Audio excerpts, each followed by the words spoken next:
wacan daawadayaal kusoo dhawaada qodobada warka caalamka taariikhda waa 16 bisha 11aad 2019 qodobada aad daawan doontaana hadduu aleedmo waxaa ka mid ah beesha caalamka oo war ka soo saartay heshiiska Farmaajo iyo Uhuru madasha xisbiga qaran oo faahfaahin ka bixisay kulankii Sheekh Shariif iyo Fahad Yaasiin sida uu ku yimid ra'iisul wasaare Xasan Cali Kheyre oo booqashadii labaad muddo 5 bilood gudahooda ku tagaya dalka Qatar laba nin oo ka mid ah amniyaadka al-shabaab ayaa lagu qabtay magaalada Muqdisho baarlamaanka Soomaaliya oo kormeer la'aan u baaqday iyo banaanbax ka dhan diinta Islaamka oo ka dhacay magaalo ka mid ah wadanka Norway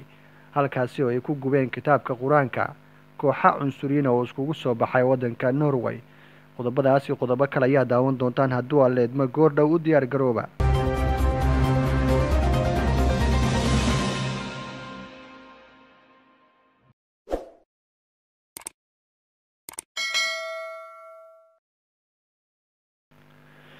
beesha caalamka ayaa war qoraal ka soo saartay maanta oo taariikhda ay ku beeneed 16 bisha 11aad 2019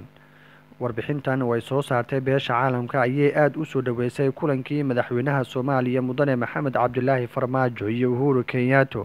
labadaasi oo heshiisyadooda ku saabsanaa in dib loo soo celiyo duulimaadkii Muqdisho ilaa Nairobi sidoo kale in arinta badda ay saameyn ku yeelanin arrimaha labada dal ee diris wanaagga iyo ganacsiga ka dhaxeeya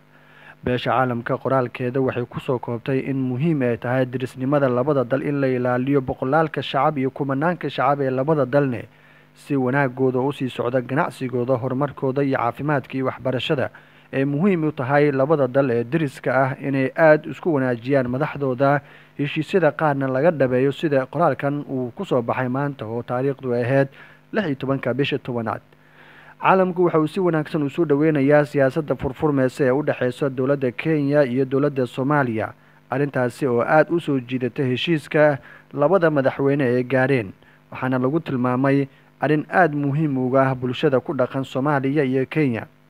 saameyn ku yeelan doonta ayaa lagu sheegay arrimaha badda marka loo eego dhanka dhaqaalaha ganacsiga labada wadan ka dhaxeeya iyo ganacsatada ku dhool wadanka Kenya gaar ahaan magaalada Nairobi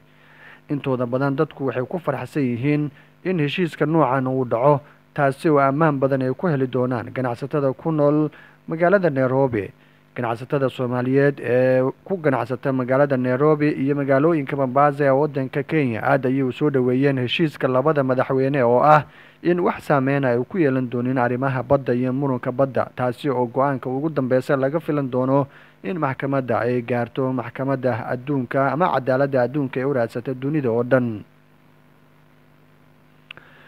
laba nin oo ka mid ah kooxaha al-shabaab ayaa Muqdisho maanta lagu qabtay kadib markii ay weerareen xarun ka mid ah xarumaha degmada Daynile ee gobolka Banaadir ciidamada booliiska ayaa mid ka mid ah dhaawacay waxaana la sheegayaa in labadaas nin hadda ay ku jiraan xarunta dambaarista toddobaadkii hore dhammaadkiisa sidaan oo kale laba nin oo ka tirsan al-shabaab ayaa lagu qabtay degmada Wadajir ee gobolka Banaadir halkaasi oo ay ku dileen mid ka mid ah booliiska Soomaaliya oo ka shaqeyn jiray degmada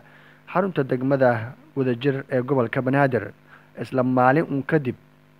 waxay ku toogteen nin ka mid ah amniyaadka al-shabaab degmada Yaaqshid kaasi oo isna toogtay askari ka tirsan ciidanka booliiska Soomaaliya talaabadan laamaha amniga waxay ku tilmaameen arrin aad u wanaagsan in amniyaadka al-shabaab ee dhumaalashada ku jooga Muqdisho in gacanta lagu dhigo qaarkoodna la toogto sida wararka qaar ee warbaahinta ay u sheegeen laamaha amniga ee Soomaaliya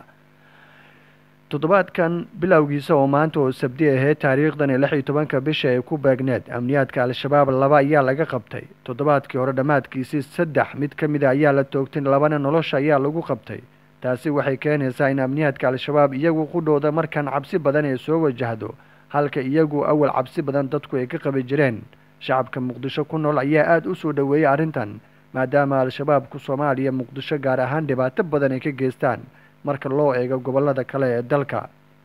laamaha amniga ee Soomaaliya arrintan waxay ku tilmaameen arrin aad u wanaagsan in shabaabka ku dhumaaleysanaya Muqdisho hal loo soo qabto kii baxsadane kaasi oo isku day inuu qof dilane toogasho lagu dilo dadka ku nool Muqdisho arrintan way soo dhaweeyeen balse kooxaha al-shabaab ilaa hadda kama hadlin war xagooda ka soo baxayna ma jiro qodobka kale ee aad daawan doontaanna hadduu aleedma waxa uu noqonayaa baarlamaanka Soomaaliya oo maanta koram la'aan u baaqday waxaana arrintan ay soo laalaabanaysaa ayuu ku sheegay gudoomiye ku-xigeenka baarlamaanka Soomaaliya in tallaabo laga qaadi doono xildhibaanada sida joogtada ah u ahayn in ay u imaanin kooramka baarlamaanka Soomaaliya. السلام عليكم ورحمة الله وبركاته. مدن أنا مروي هذيكم محسن. هالكي ساعة كنت أرمي ده تكورم كا مركا هالكي ساعة كنت أرمي صدق إياه الله بمرأي. مركا الله عشان ساعة والله حرية حل ما أنا وحي يقول هذا. حما يحرم لحسة على جارسي. لحسة على هذا والله فينا تطوي ساعة لقطة هنا. marka laba maalin oo horena waa ogtiin wuxuu u baaqanayaa kooran marka sida hadda wax u jeedo socdaan loo jeednaa marka maana anfacayso inaan saada ku sii shaqeynaa ninkoo mahadsan hadda waxaan maraynaa 7 saac wax dhimana ku jirna كورنكينا دوري طبعا دوري طبعا أكاديمي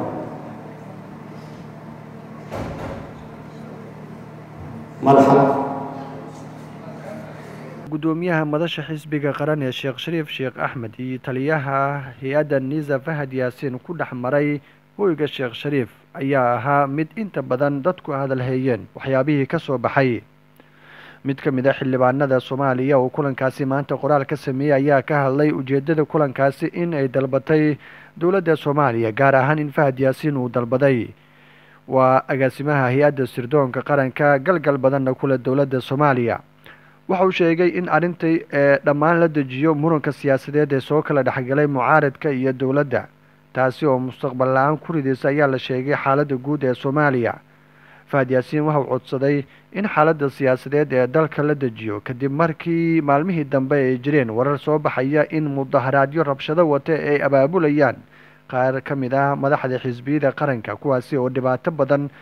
kala kulmay markii dhanka duulimaadyada loo eego maalmihii ugu dambeeyay.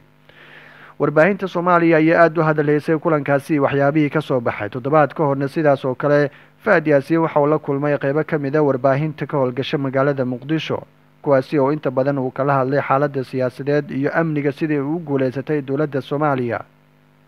qodobka kale arrimaha dibadda ee ugu dambeeya warkeena waxa uu noqon doonaa dowladda Norway qaybo ka mid ah ayaa maanta ka dhacay banaanbax looga soo horjeeda diinta Islaamka kuwaasi oo dhibaato ay ka geysteen kooxo cunsuriyiin oo u dhashay waddanka. xisbi ka mid ah xisbiyada siyaasadeed ee waddankaasi ka jira ayaa aad ugu ololeynayay balse ciidanka booliiska ayaa iskugu soo baxay kuwaasi oo dadka halkaasi ku kala ceeriyay.